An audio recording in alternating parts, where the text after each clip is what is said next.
नहमदुहु व नुसल्ली व नुसल्लिमु अला रसूलिहिल करीम अम्मा बाद फ़अऊज़ु बिल्लाहि मिनश शैतानिर रजीम बिस्मिल्लाहिर रहमानिर रहीम। नाज़रीन किराम अस्सलामु अलैकुम व रहमतुल्लाहि व बरकातुहू। अपनी सिलसिलावार गुफ्तगू में आज हमारा मौजू है नमाज का खुशू और खुज़ू कैसे नसीब हो।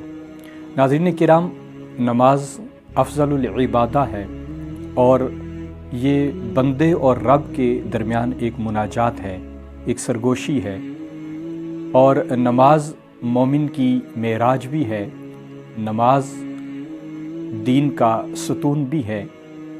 और ये अफ़ज़लुल इबादा हमने कैसे अदा करनी है और इसका खुशू कैसे नसीब होगा, इस पर हम आज बात करेंगे। अल्लाह रब्बुल इज़्ज़त कुरान मजीद फ़ुरक़ान हमीद में सूरा अल-मुमिनून आयत नंबर 1 और 2 में इरशाद फरमाते हैं, क़द अफ़लहल मुमिनून अल्लज़ीना हुम फ़ी सलातिहिम ख़ाशिऊन, कि बेशक ईमान वाले मुराद पा गए जो लोग अपनी नमाज में इज्ज़ और नियाज पेश करते हैं। तो नमाज के अंदर इज्ज़ और इनकिसारी यही खुशू और खुज़ू कहलाता है, यानी दिल की आजिज़ी और यकसुई, इसी को खुशू नमाज का कहा जाता है। अब ये हासिल कैसे होता है, इसमें सबसे पहली चीज़ है नीयत और मकसद की दुरुस्तगी। सबसे पहली चीज़ ये है कि नमाजी को अपने दिल और दिमाग के अंदर इस बात की नीयत और इरादा करना चाहिए कि ये एहसास पैदा हो कि मैं अल्लाह रब्बुल इज़्ज़त के सामने खड़ा हूँ और वो रब ताला मुझे देख रहा है।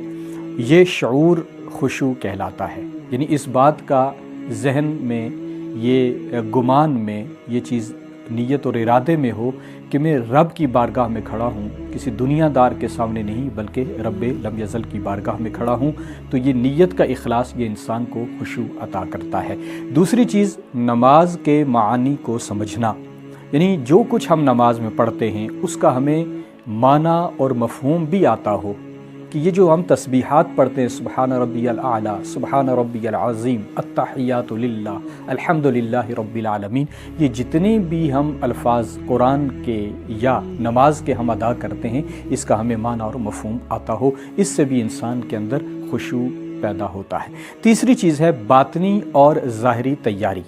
मतलब ये है कि ज़ाहरी और बातनी में बावुज़ू होना, लिबास का पाक होना और पुरसुकून जगह पे खड़े होना और मोबाइल और दीगर मशागिल से ख़ुद को दूर रखना, ये भी इंसान के अंदर खुशू और खुज़ू पैदा करता है। यानी कि जिस तरह हमारा ज़ाहिर पाक हो, हम बावुज़ू हों, उस तरह हमारा लिबास भी पाक हो और ख़यालात भी पाक हों, ये भी नमाज का खुशू अता करती हैं चीज़ें।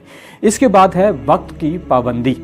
मतलब यह है कि जल्दी या उजलत में पढ़ी जाने वाली नमाज खुशू से खाली होती है, पुरसुकून अंदाज के साथ। इतना वक्त रख कर नमाज में आप खड़े हों कि जल्दी ना हो, उसके अंदर इधर उधर का ध्यान ना बटे और मुकम्मल तवज्जो नमाज की तरफ हो, तो इससे भी नमाज का खुशू नसीब होता है। पांचवी चीज़ है नज़र का कंट्रोल।